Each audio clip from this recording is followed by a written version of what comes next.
కార్తీక మాసం చివరి సోమవారం కావడంతో ఉమ్మడి కరీంనగర్ జిల్లా వ్యాప్తంగా శైవ క్షేత్రాలు భక్తులతో కిటకిటలాడాయి. ఇటు జగిత్యాల జిల్లా ధర్మపురిలో గోదావరి స్నానాలు ఆచరించిన తర్వాత ఒకవైపు రామలింగేశ్వర ఆలయంలో, మరొకవైపు లక్ష్మీ నరసింహస్వామి ఆలయంలో భక్తులు పూజలు చేస్తున్నారు. మరొకవైపు రాజన్న సిరిసిల్ల జిల్లా దక్షిణ కాశీగా పేరొందినటువంటి వేములవాడ రాజన్న ఆలయం మూసేసినప్పటికీ అన్ని ఆర్జిత సేవలు భీమన్న ఆలయంలో కొనసాగుతున్నాయి. ప్రస్తుతం మనం కరీంనగర్ భవానీ శంకర్ ఆలయంలో ఉన్నాము. భక్తులు ఉదయం నుంచి కూడా బారులు తీరి అభిషేకం చేస్తున్నారు. శివుడు అభిషేక ప్రియునిగా మనం చెప్పుకోవచ్చు. దీనిలో భాగంగానే ఉదయం నుంచి ఆ పూజలు, విశేషమైనటువంటి అభిషేకాలు, అర్చనలు చేస్తున్నటువంటి పరిస్థితి. మొత్తం మీద ఏ ఆలయం చూసినప్పటికీ ఆ ఆలయంలో భక్తులు పెద్ద ఎత్తున తరలి వచ్చి తమ పూజలు చేస్తున్నటువంటి పరిస్థితి. కార్తీక మాసం అత్యంత పవిత్రమైనటువంటి మాసంగా పరిగణిస్తారు. ఇదే అంశానికి సంబంధించి ప్రస్తుతం కార్తీక మాసం చివరి సోమవారం ఏంటి అసలు ఫలితాలు ఎట్లా ఉంటాయి, మనతో మాట్లాడడానికి వేద పండితులు ఉన్నారు, స్థానిక ఆచార్యులు. చెప్పండి, ఎట్లా చూడొచ్చు కార్తీక మాసం చివరి చాలా విశేషమైనటువంటిది.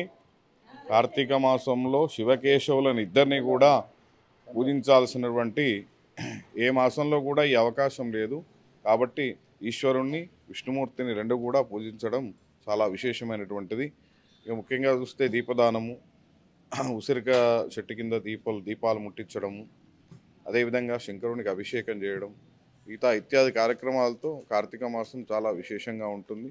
వచ్చినటువంటి అవకాశాన్ని వినియోగించుకొని ఉదయాన్నే లేచి స్నానాన్ని చేసి దేవాలయానికి వచ్చి దీపదానాలు కానివ్వండి, ఇక్కడ అభిషేకాలు కానివ్వండి చేయడంలో చాలా విశేషం ఉంటుందని చెప్పడం జరుగుతుంది. అంటే ప్రత్యేకంగా కార్తీక మాసము సోమవారం రోజే అభిషేకం చేస్తే ఎలాంటి ఫలితం వస్తుంది? చాలా విశేషమైన ఫలితం వస్తుంది.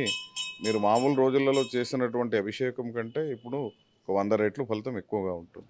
అలాగే స్వామి దీపదానం కూడా చేస్తున్నటువంటి పరిస్థితి. కార్తీక మాసం అంటేనే దీపాలతో విరాజిల్లుతుంటాయి ప్రతి గృహంలో, ఆలయాల్లో సైతం. ఇక్కడ సైతం దీపదానం చేస్తున్నారు. ప్రతి విగ్రహం దగ్గర దీపం వెలిగిస్తున్నారు.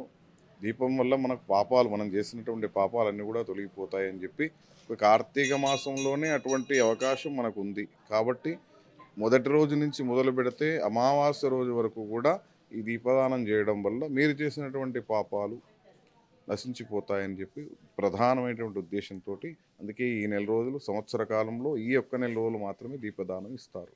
మొత్తం మీద కార్తీక మాసంలోనే దీపదానాలు చేయడము, అర్చనలు, అభిషేకాలు చేస్తూ తరించుతున్నటువంటి పరిస్థితి అయితే గమనిస్తున్నాం. మొత్తం మీద మాసాలలోకి వెళ్ళా కార్తీక మాసంలో చేసేటువంటి పూజలకి, వ్రతాలకి విశేషమైనటువంటి ఫలితం వస్తుంది. శివకేశవులకి అత్యంత ఇష్టమైనటువంటి మాసంగా ఈ మాసాన్ని పరిగణిస్తారు. అందుకే వేకువజాము నుంచి మొదలు పెడితే సాయంత్రం వరకు, అందులో సోమవారం చాలామంది ఉపవాస దీక్షలు సైతం ఆచరిస్తున్నటువంటి పరిస్థితి మనం గమనించవచ్చు. విడుదల సుమంత్తో కలిసి చంద్రశేఖర్, RTV, కరీంనగర్ భవానీ శంకర్ ఆలయం.